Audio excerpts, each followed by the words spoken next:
Hello, this is Dr. Do again. This video is still on alphabetic list problems on letter S. Today I'm going to talk about stress and the impact of stress in our daily life. Probably it's so common and so widely used words, and also really occurred in a comprehensive way. So today I'm going to talk about in terms of the physiological condition and the homeostasis disturbed by the stress and how to manage the stress. So let me just bring up the emergency situation associated with this stress. Is there any emergency situation associated with this stress?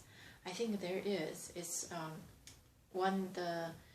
there's some major change in the life, or the mourning, the grieving, and also the major change of life that could cause stress, which is really sometimes need to be addressed by a physician, to see a physician, even though you're not going to the department of emergency, not going to see emergency, but still urgent. The sooner the better, to have professional help you to unload the stress, to elevate your symptoms, and also to decrease the stress, and in the long run may have a great benefit.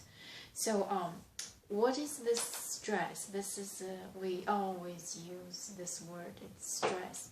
So basically stress is a emotional response to the objective world, actually, how you perceive it, and also your perception will cause the physiological change in the body, disturb the homeostasis. It's because the hormones, I think the major change of hormones respond to the stress is the epinephrine, norepinephrine, adrenaline, you probably know it, and some other hormones either increase or decrease, and the other important chemicals is the steroid. So this and also all of these have great impact to all the organs and systems, because if it is long, chronic, and continuously processed, will have a great impact, not just the psychological, but it's really physiological, pathological consequences.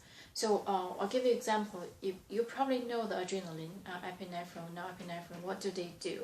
If the body constantly releases this kind of hormone, these hormones is the hormones for flight and the fight, which means you're always in the alert condition, decrease sleeping, and decrease the time of sleeping and the quality of sleeping, and also these hormones function in the other system, for example the cardiovascular system. These are the notorious hormones to cause the blood vessel constrict, increase blood pressure, increase the heart rate, and also constrict the blood vessel for the peripheral organs like the kidney, the skin, the muscle, the liver, the brain.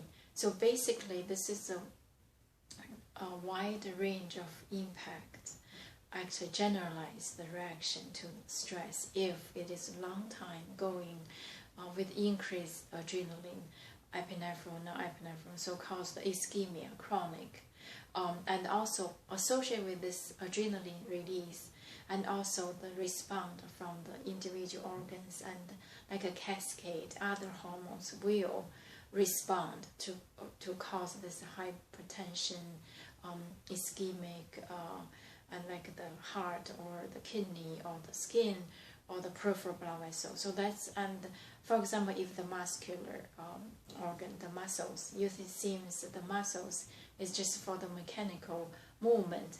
However, muscle is the major organ to take the blood glucose, to metabolize it, and to store the glucose as glycogen. And if long-term stress, I'll give you an example, the adrenaline causes the constriction of the muscles, the skins, and that the muscle will lose this long-term function to metabolize glucose. So that's the indirect pathway to cause the diabetes, the loss, the response to take the glucose, cause this increased glucose and decrease the function to store the glucose into glycogen. So this is the mechanism of the stress. The other important chemical of the stress process is the steroid. With the stress, the steroid release. Of course, we know the steroid sometimes do good, anti-inflammatory. However, too much of steroid can cause a lot of damage, like the ulcer and also acute damage. The huge amount of inflammatory chemicals released cause the blood vessel damage, constriction, or chemicals release after this steroid. So that's the major mechanism of stress, what stress can do to us. You know the word stress all the time, but I just peel off the surface, go deeper to tell you what the stress do to the body. In terms of management, like I said, in addition to see physician for urgency, if that's the case, you feel like your stress really severe, impact your function, you cannot hold up, you cannot do anything, then just see a physician.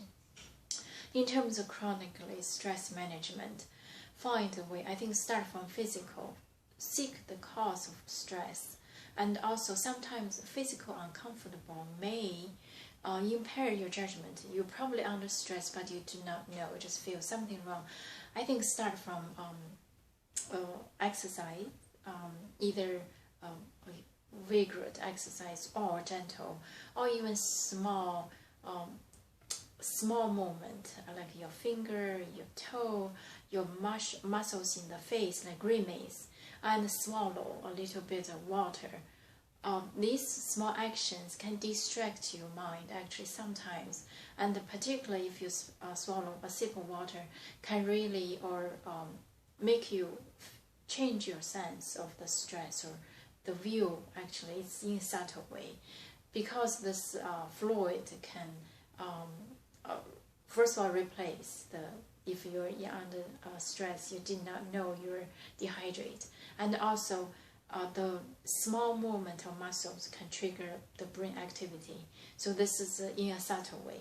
So this is just the fundamental physiological to improve and also to decrease the stress, and also to divert your mind from the narrowed or focused on the stress point. At the same time, psychologically, you need to battle your mind, keep thinking something good. I think this is a cognitive therapy. It's how to view the world, like the half fill the water in the cup. What did you see? You need to remind yourself, always see the water part instead of the air part. And also behavior therapy, exercise, and also do something good, kind. For example, show kindness also is another way to decrease the stress. And also the other things, medical management, seeking medical attention. Call or talk to your physician.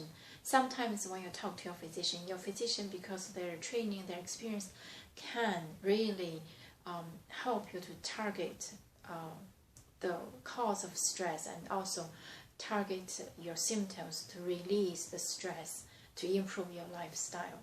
So this is very fundamental. I think it's so common occurring in our daily life. I hope it helps, and thank you for watching. I will see you next time.